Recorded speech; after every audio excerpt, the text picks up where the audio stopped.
नमस्कार शेतकरी मित्रांनो, या 40 तालुक्याची दुष्काळी आली आहे। यासाठी राज्य सरकारच्या माध्यमातून एक नवीन शासन निर्णय घेण्यात आला आहे। या शासन निर्णयामध्ये खूप मोठ्या प्रमाणामध्ये निधी वाटप करण्यासाठी देण्यात आली आहे। मित्रांनो, ध्यानात ठेवा, राज्य सरकारच्या माध्यमातून जे दुष्काळ म्हणून 40 तालुके घोषित करण्यात आले होते, अशा 40 तालुक्यांच्या खात्यावरती हे पैसे जमा केले जाणार आहेत।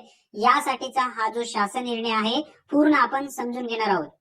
खरीप हंगाम 2023 मधील दुष्काळामुळे झालेल्या शेती पिकांच्या नुकसानीकरिता बाधित शेतकऱ्यांना निविष्ठा अनुदान देण्यासाठी निधी वितरित करण्यास मान्यता देण्यात आली आहे।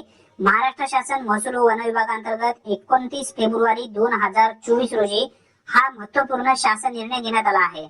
मित्रांनो, ज्या तालुक्यामध्ये दुष्काळी जाहीर झाली आहे, ज्या तालुक्याला दुष्काळ म्हणून या ठिकाणी घोषित करण्यात आलेला आहे, अशा तालुक्याची ही निधी आलेली आहे। दुष्काळी यादी सुद्धा या ठिकाणी देण्यात आलेली आहे। यामध्ये कोणकोणते जिल्हे आहेत, कोणकोणते तालुके आहेत, याचा सुद्धा उल्लेख या ठिकाणी करण्यात आलेला आहे। पूर्ण माहिती आपण या शासन निर्णयामध्ये समजून घेणार आहोत, त्यासाठी नक्की व्हिडिओ शेवटपर्यंत पहा। अतिवृष्टी, पूर, चक्रीवादळ यासारख्या नैसर्गिक आपत्तीमुळे शेती पिकांचे नुकसान झाल्यास पुढील हंगामामध्ये उपयोगी पडावे, याकरिता शेतकऱ्यांना एका हंगामात एक वेळेस याप्रमाणे राज्य आपत्ती प्रतिसाद निधीमधून विहित दराने मदत, अनुदान, इनपुट सबसिडी स्वरूपात मदत देण्यात येते। तसेच राज्य आपत्ती प्रतिसाद निधीच्या इतर मान्य बाबीकरिता देखील विहित दराने मदत देण्यात येते।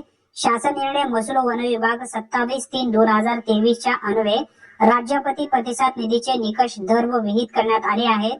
वर नमूद क्रमांक 5 येथील दिनांक 9/11/2023 च्या शासन निर्णयानुसार जून ते ऑक्टोबर 2023 या कालावधीतील नैसर्गिक आपत्तीमुळे झालेल्या शेती पिकांच्या नुकसानीकरिता 2 ऐवजी 3 हेक्टर पर्यंत मदत अनुदेय करण्यात आली आहे। दुष्काळ व्यवस्थापन संहिता 2016 मधील तरतुदी विचारात घेऊन जिल्हास्तरीय तालुक्याने दुष्काळ मूल्यांकन करण्याबाबत शासन निर्णय महसूल व वन विभाग या ठिकाणी जो अंतर्गत घेण्यात आलेला शासन निर्णय आहे, तो शासन निर्णय या ठिकाणी देण्यात आलेला आहे। आता ही निधी किती असणार आहे, यामध्ये किती तालुके आहेत, याचा सुद्धा आपण उल्लेख या ठिकाणी जाणून घेण्याचा प्रयत्न करणार आहोत। आता शासन निर्णयामध्ये जी स्पष्ट माहिती देण्यात आली आहे ती थोडक्यात आपण जाणून घेऊया, त्यानंतर आपण तालुके समजून घेऊया। खरीप हंगाम 2023 करिता दुष्काळ जाहीर केलेल्या 40 तालुक्यामधील खातेधारकांना कृषी विषयक मदतीसाठी निविष्ठा अनुदान वाटप करण्याकरिता वर नमूद क्रमांक 2 येथील शासन निर्णयान्वये निश्चित केलेल्या दरानुसार राज्य आपत्ती प्रतिसाद निधीमधून तसेच राज्य शासनाच्या निधीमधून एकूण अक्षरी 2,443 कोटी 22,71,000 इतका निधी वितरित करण्यास शासनाची मंजुरी देण्यात येत आहे। ध्यानात ठेवा, या ठिकाणी खूप मोठ्या प्रमाणामध्ये ही निधी मंजूर करण्यात आली आहे। आता आपण समजून घेणार आहोत यामध्ये कोणकोणते तालुके आहेत, कोणत्या जिल्ह्यातील किती तालुके आहेत, हे आपण या ठिकाणी समजून घेण्याचा प्रयत्न करूया।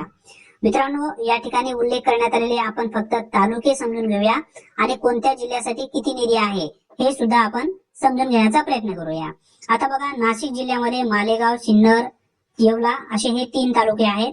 त्यानंतर धुळे जिल्ह्यामधून सिंदखेडा, नंदुरबार मधून नंदुरबार, जळगाव मधून चाळीसगाव असे हे तालुके आहेत। त्यानंतर बुलढाणा जिल्ह्यामधून बुलढाणा आणि लोणार असे हे 2 तालुके आहेत।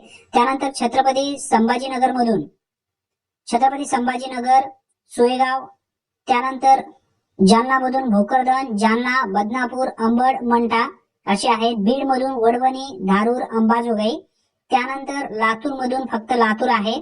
धाराशिव जिल्ह्यामधून वासी, धाराशिव, लोहारा, त्यानंतर पुणे जिल्ह्यामधून पुरंदर, सासवड, बारामती, शिरूर, घोडनदी, दोंड, इंदापूर, त्यानंतर सोलापूर मधून बार्शी, वाळशिरस, सांगोला, करमाळा, माडा, त्यानंतर सातारा मधून वाई, खंडाळा, कोल्हापूर मधून हातकणंगले, त्यानंतर गडहिंग्लज, त्यानंतर सांगलीमधून शिराळा, कडेगाव, खानापूर विटा, मिरज असे आहेत।